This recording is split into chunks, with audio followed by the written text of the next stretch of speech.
Lapha kusemzimkhulu wezokurhatsha e-Auckland Park siphekwe bezaphakulelwa khona indaba nanzi ezijujileko. This winter, as I indicated, below 13,000 megawatts of UCLF, we see no load shedding. U-Eskom uthi abantu abehlise umoya igezi akanikeleki bona icindeliso ebusika kodwana labo abazihlanganisela igezi bamthwalo ku-Eskom. Ours is to create equitable economic growth that benefits everyone in all corners of our country. The initiative is too good, but they're rather too late. Uhulumende uthi isikhwama sokuhlela ngobutsha amathuba siza nobuhle bodwa kodwana ihlangano yamabhizinisi ithi sihle sona kodwana basinde zinyawo.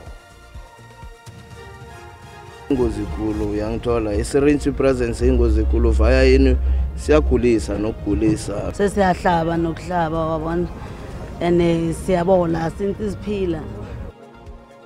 Abantu abatsha eMpumalanga bangene nangehloko intakamizweni bathi kuyafana balifumana ichecho nemisebenzi ayikho iKakaramba Foundation iwayivuka nabo. Kuyathokozisa ukuthi sibuye sihlanganiswe izindaba kodwa akwande sitshaba sikababa.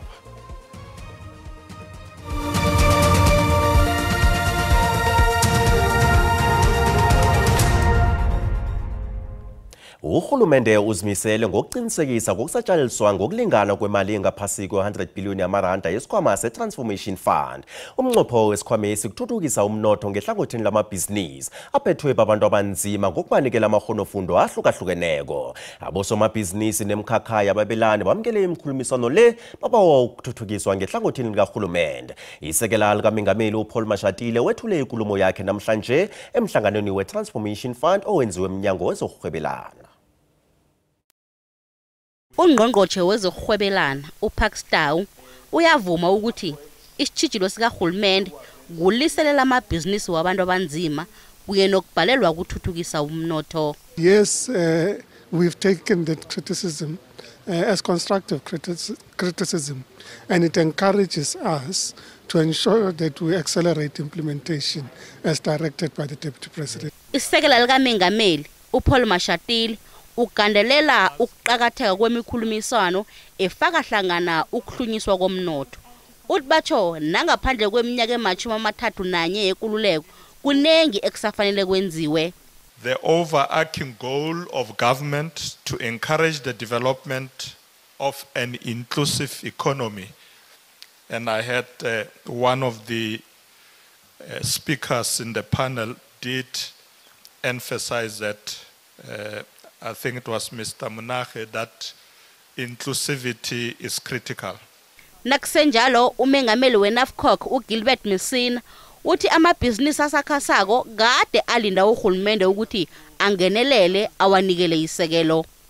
What we are doing today here should have been the first gathering, the first issue which should have been addressed by the first cabinet of our republic. Nakusenjalo amabhizinisi asathuthukako akhambele umhlangano lo amukele igadango likahulumende babawa ukuthi uhulumende aphumelelise amahlelo wakhe wokusabalalisa imali zesikhwamesi ngokulingana. We are in the trucking space, which is a capital intensive industry, and yeah, it will assist us in terms of getting the correct trucking vehicles to move goods from various places around the nation.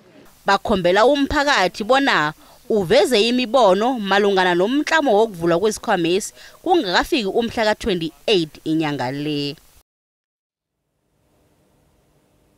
Ungqongqotjhe wezomthetho obulungiswa nokuthuthukiswa komthethosisekelo uMamuloko Kubayi uthi iSouth Africa ihlangulwe seyingerhageni lokufadalala ngenxa yokugolwa kombuso. Uthi ukube nje kulisiwe kwathuwelela ukugolwa kombuso iSouth Africa ngabe yinarha edobha phasi. uKubayi bekavula ikonferensi ye-15 yokulwisana nokukhohlakala eAfrika. Lenkomfa idibanisa inhloko zamaqumrhu alwa urhwaphilizo kwilizwekazi lase-Afrika abalula iSpecial Investigating Unit salapha ekhaya. Lamaqumrhu afuna ukwabelana ngezimvo zokulwa urhwaphilizo.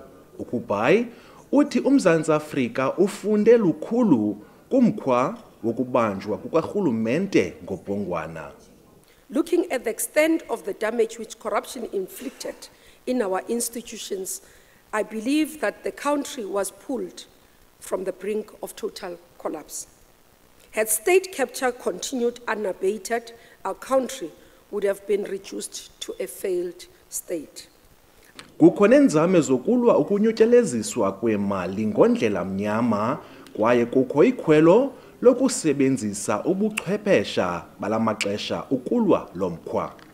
AI systems are trained to identify and recognize patterns of suspicious spending, detect sudden shifts in financial behavior, and highlight inconsistent behavior that may indicate bribery, fraud, or money laundering.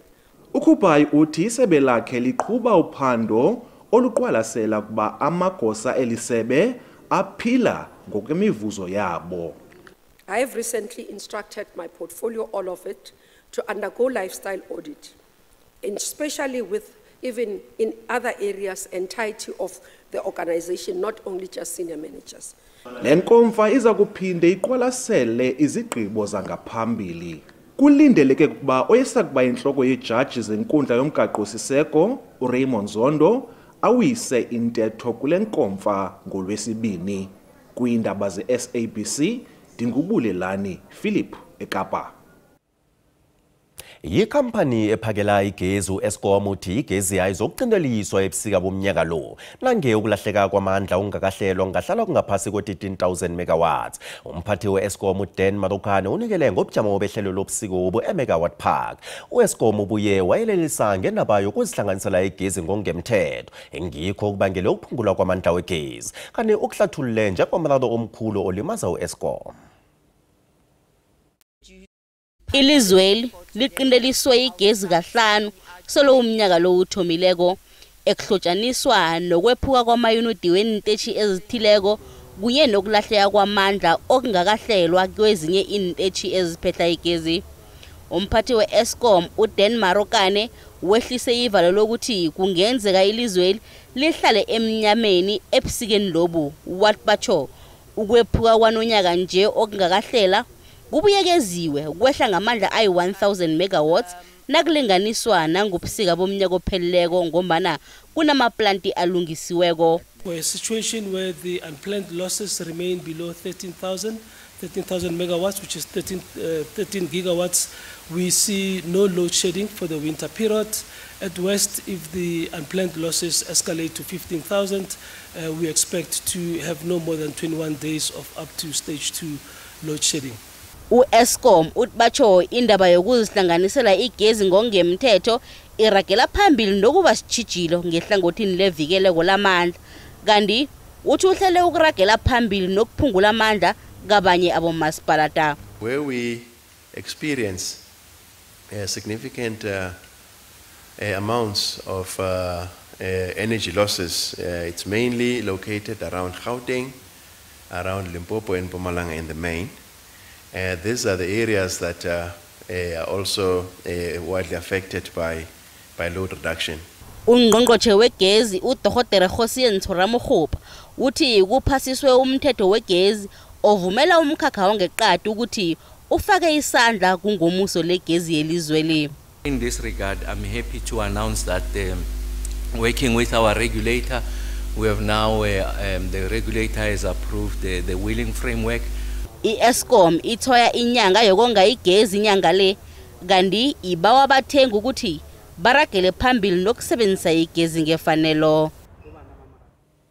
Undlunankulu weMpumalanga uMandla Ndlovu uthi ikambiso yokuthengwa kwama-laptop ama-22 ibe nemitshapo eminingi kokuya kwephenyo. Ama-laptop alethiweko akusikho lokho ebekuthengiwe. Nabekethula imiphumela yephenyo lokuthengwa kwama-laptop, undunankulu weMpumalanga uMandla Ndlovu uthi walunya indlebe emhlaba emkhosi ngendaba le ngomhlolanja umnyaka lo. Ngemva kokukhulumisana nomnyango othindekayo endabeni le wathoma iphenyo eliveza ukurarako. The department accepted delivery of laptops not in accordance with the specifications. The initial specifications were varied without proper process by an official not duly authorize. UNdlovu uthi zibunani ngikhulu ezithindeka ke senzweni sobukhohlakali kanti zizoqalana nenkundla ekhalimako khona duze nje. They conducted a departmental investigation into a matter in which they were implicated. Kanti iyachayisana imbono yenhlangano zepolitiki ngendaba lemi. We feel that the Premier prematurely gave the report, which lacks a lot of matters in that report. We welcome the investigation report that was given by the Premier today. This is making us very much happy because this was raised by the EFF. UNdlovu uthi kuzokubuyekezwa indlela yokuphila yazo zonke inkhulu zomnyango ezithindekileke embikweni lo. Nasibuya entolo. Silulutshalala eMpumalanga silimele amanye amaphupho wethu angigcwele ngemathuneni ngelutsha ngokunganakwa kakhulu ngokuthi igovernment ethe esikhathini esiningi masithi sifuna ihelebhe kuye basitshela ngamaphepha. Ilutsha leFacebook eMpumalanga lithole ibhoksi lomngcwabo licalisa inyawo embombela eMpumalanga liyokulilela uhulumende ngamathuba abosomabhizinisi abatsha.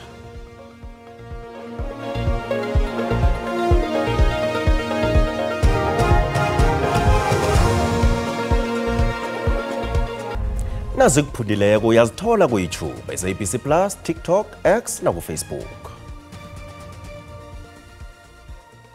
Abantu abatsha abahlanu beFacebook kwaNdebele eMpumalanga bathome ikhambo elide lokuya emaofisini kaNdunankulu eMbombela eMpumalanga batshate ibhoksi lomngcwabo lomntwana bathinga leli khambo elimakhilomitha angaphezulu kwama300 bafuna bona kusekelwa amabhizinisi wabantu abatsha ngemali ihlangana nokhunye. Umbeki indaba we-SABC uKamfat Masombuka noSokhemeri uMashudo Lamachela usihlanganisele nakumbiko.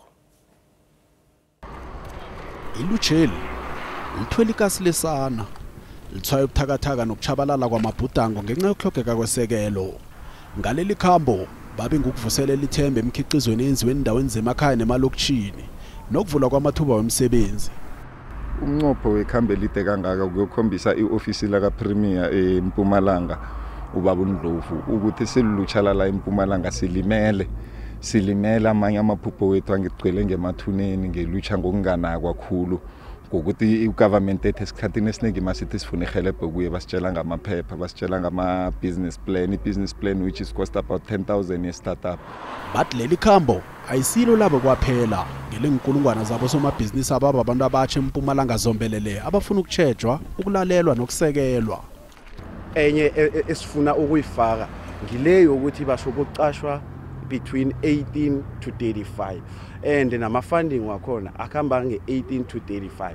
So besifuna ukubawa mhlambe or kesibuza ukuthi singahelebhe kanjani thina-ke esesiyecile i-35 years. Khe babacalelele nabo njengesishaba esifuna ukuthuthukisa ilutsha elizomeleze ithembisile iKwaNdebele ikanye iSouth Africa yonke ukuthi ama-product wabo athengiseke kwamanye amaphasi. Ikhansela leVezobuhle uNomvula Mnguni Mthweni uthi abosomabhizinisi abasesebatsha baqalene nentshijilo eziningi. Into ebabethako amanye ama-requirement wakhona mathola ukuthi ma-document bangakhoni ukuthi bawafinyelele, amanye afuna imali and ezinye lezi abazitholako uthola bayafeyila bathi bafeyiliswe ngamanye wama-requirement. Bathi bancamela ukuyokufika eMbombela ngelesihlanu kungakavala ukufakwa kwalezi mbawo.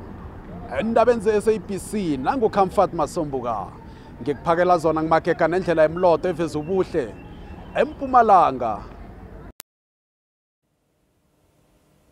Indaba elandelako inenthombe ezihlahlathisa umzimba sibawa banenhliziyo ezibuthakathaka bangayibukeli. Inengi labantu abatsha babhalelwa kulumula indakamizwa endaweni eziningi zesingise enkangala eMpumalanga babawa isizo kuhulumende bathi kuncane okwenziwa nguhulumende ukubasiza bona balumule indakamizwa. Kukanye kwasikima uThando Masango weKakaramba Foundation wasungula iphaliswano lebholo eragwako ukusiza abasebenzisi bendakamizwa. Kusabika uKamfat Masombuka.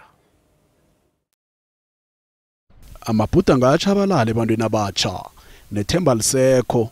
Lapha kusemandela kwaMhlanga kwaNdebele eMpumalanga lapha abantu abatsha balaba basebenzisa indakamizwa bahlanganela khona bazihlaba ngenaliti ezinendakamizwa. Ilutsheli ekubabantu abaduna nabasikazi balila ngokuthi abatholi isekelo, imisebenzi ayikho, kuthi nakunjalo bakhulelwe zinhloko babone kungcono ukuditsha ngenidakamizwa badakisa ingqondo zabo. Kwenzeka konke lokhu nje ezinambeni emalahleni eMpumalanga, isokane lakhe ladla inidakamizwa esele lazilumula lizinikela ukusiza labo abazisebenzisako. Uthando Masango selathome nehlangano Kakaramba Foundation unandahlela amaphaliswano webholo ivuso nembeza soccer tournament ezinambeni emalahleni ukulinga ukubenza baphume enidakamizweni. Ubemile ama-drugs for 16 years eNyawupe neRock. Inhloso yokuthi senze ivuso nembeza soccer tournament ukuyenza abafowethu ukuthi bafile useful ngalelo langa nabo babe nasemandleni ubhema ama-drugs ufila useless uba hopeless. Abasebenzisi benidakamizwa bathi lincane khulu isizwe abalitholako lokubalumulisa inidakamizwa. Ingozi khulu uyangithola i-syringe presence ingozi khulu vaya yini siyagulisa nokugulisa uyangithola abafethu bayakhawatheka ngalile la sihlala khona manje uyangithola siphiwa khulu presence agcina inyawupele kuba ingiyo into esithola khulu. Inidakamizwezi bazisebenzisa tshashalazi bazijova ngenaliti injection bekodwa impilo zabo ziphelela phasi. Sesiyahlaba nokuhlaba wabona ene siyabona since siphila baningi abafowethu vele babolile kunabanye bashonile abantu abaningi la bashonile futhi. Izakhamuzi zibawa inkhulu zikahulumende bona zingenelele. Angazi ukuthi uhulumeni mhlambe bekangakhona ukusakhela indawo babuthe bonke labantwana bayobabeka lapho. Ngokutsho kwabantu abasebenzisa inidakamizwa la isibalo sabo endaweni le besiphezulu khulu kodwana siphungukile mva nje. Okumbi khulu ukuthi ke siphungule ngizo lezi inidakamizwa ezibathatha zibadlulisele kuboyise emkhulu. Endabeni ze-SABC nangu Comfort Masombuka ngikuphakela zona ngisemandele singini Kangala eMpumalanga. Ibuyiselwe ngemaseleni indoda yeMpumalanga esolwa ngokwemba amathambo wenini zakhe ezimbili. Njengoba kusalindwe ukuthi ayokuhlolwa emkhumbulweni. uElkin Mukwena utholakele aphethe amathambo wenini zakhe ezalala ngendlini eswalala eziview ivekepheleleko. Indoda yeminyaka ema-28 obudala le icalene necala lokulimaza umthetho ovikela amathuna. Uvele kafitshazana ekhotho kaMagistrata eMasoyi. Mukwena kuthiwa wayokwemba amathambo kabamkhulu wakhe nowakayise wahlala nawo ngendlini yakhe. Bobabili bangqwatshwa ngo-2010. Umndeni uthukiwe wabawa nokuthi abantu balise ukuthumela nayinthombe ezithusako zamathambo layo enkundleni zokuthintana. We are suffering a secondary trauma because we had buried our loved ones 14 years ago, and then now this whole gruesome act just popped in unexpectedly. So we are pleading once more with the community to refrain from circulating the sensitive visuals of our beloved remains. Icaleli lithulisele mhla amalanga amane kumgwengweni ukwenzela bona uMukwena ayokuhlolwa ingqondo. Ingqondo la umuntu bengekho kalento beyenza akahlolwa ingqondo. Namkha ayocheckwa ukuthi akabhemi ama-drugs bamuse e-rehab akekho umuntu ophilileko ngemba amathambo. Lisikizi kakhulu elenziwe ngulomfo. Ndiyayicingela into yokuba lo mfa befuna uthwala okanye utye i-drugs. Ngisho ngabethi umuntu uyagula ngempela ngokwekhanda kepha-ke agulele entweni ekanje eyamathuna. Kukhona ukudideka okukhona ekhanda kodwa asize lo mndeni ngoba udaba oludinga umndeni. Mina I think ukuthi ikhona into wrong ngayo engqondweni abamcheke engqondweni ukuthi i-right iphile kahle na. Into enjalo ngesikhetha yenziwa akahlale ejele.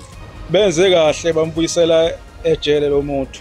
Awukwazi ungathatha amathambo omkhulu wakho nababu wakho uyowafaka endlini. Bakwetha into yarumforayo ukuze ungaphinde enze isidamelo esifana nalesi ukuthi ungahamba uyomba amathuna. Umbono wonke umbukeli SABC ayizokuthweswa umlando wokuziphendulela kombono wombukeli. Nasiphosa ilihloke zemali iranda liqinile nalinganiswa nezinye imali ezinkulu.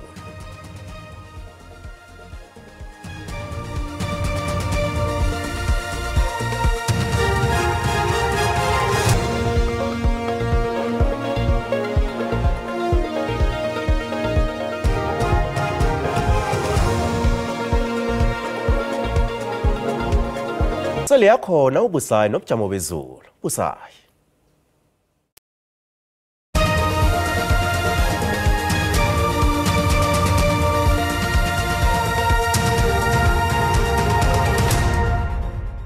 Kwamambala Bongwe sithokoze lochane ekhaya ngomvulo sibona lapha ke awalivulile naga yonke eSouth Africa zinkomba zomoya ke lezi ozibonako nje okhamba pheze inaga yonke nakusasa ke kunjalo kodwa lisavulile eCape Town sibona lapha ke kunekungu abantu baza kuchecha kakhulu nabachayelako ekseni nangapha endaweni zangaleke ngeKZN nangaleke endaweni zangeLimpopo iyabonakala ke nakhona ikungu siyakusuduka uboneke ukuthi nje amazinga okuchisa kanjani ngeGauteng lipholile nangemva kwamadina iPitori nge22 neBroncos Johannesburg nge20 sicala lapha eLimpopo yona ke ipholile endaweni zakubomogubane iphulukwane bila angithi lapha nalapha eliphalale idzanini phalaburwa ithoho yandone musina zona zifuthumele isifunda sangaleke ngempumalanga sipholile ngemva kwamadina kubomhlanga endaweni ezinengi futhumele embombela isikhukhuza iyachisa nge30 iKwaZulu Natal ibonakala ke ichisa ifuthumele lapha endaweni zabolundi Richards Bay neDurban ngokulapha ke endaweni zabo Pietermaritzburg lapho kuphole khona eEastern Cape bonakala ke yona ke ifuthumele endaweni ezinengi kuphole lapha eGqeberha nemakhanda nge23 nasichinga lapha ke eJingalanga Kapa sibona iCape Town ipholile iCape Akala siphole nge20 kuthi ke iBeaufort West yona ke ifuthumele nge29 iNorthern Cape bonakala ke ifuthumele yona ngemva kwamadina iSpringbok yachisa nge30 sicala lapha ke iFreystata ibonakala ke ipholile endaweni ezinengi zangakhona ngapho iBothaville efuthumeleko nge24 ngokugcina ke isifunda sangaleke ngeNorthwest sipholile endaweni ezinengi sakubonana kodwa ngesikhathi esilandelako dido